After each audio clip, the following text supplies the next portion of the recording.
રાજકોટના PGVCL customer care સેન્ટરમાં ઊંઘતા કર્મચારીઓનો વિડીયો વાયરલ થયો છે, જેને લઈને પીજીવીસીએલના અધિકારીએ ખુલાસો કર્યો છે. તેમણે કહ્યું કે વાયરલ વિડીયોની તપાસ ચાલી રહી છે. સમગ્ર મામલે ઉચ્ચ અધિકારીઓ તપાસ કરીને યોગ્ય કાર્યવાહી કરશે. બેસ્ટ નામની ખાનગી કંપનીને કોન્ટ્રાક્ટ અપાયો હોવાનો પણ ખુલાસો કર્યો છે.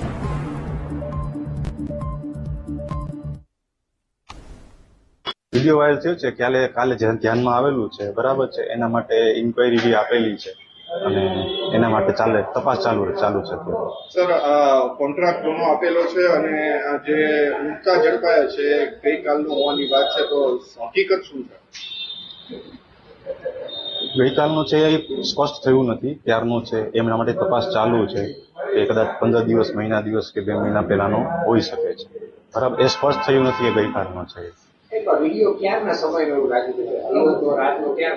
આ છે ને રાતનો હોય એવું લાગી રહ્યું છે, મોડી રાતનો હોય એવું લાગી રહ્યું છે. સ્પષ્ટ ટાઈમ તો ન કહી શકાય. આ મામલે શું કાર્યવાહી થશે? આ મામલે છે ને એ અમારા ઉપલા અધિકારીઓ છે એ કાર્યવાહી કરશે. સમગ્ર મામલે તપાસ કરવામાં આવશે. સમગ્ર મામલે તપાસ કરવામાં આવશે અને તપાસ ને જે બહાર આવશે એ પ્રમાણે કાર્યવાહી. કઈ એજન્સીનો જે કોન્ટ્રાક્ટ આપેલો છે કર્મચારીઓ? આ બેસ્ટ કરીને કંપની છે, પ્રાઇવેટ એજન્સી છે, એને કોન્ટ્રાક્ટ આપેલો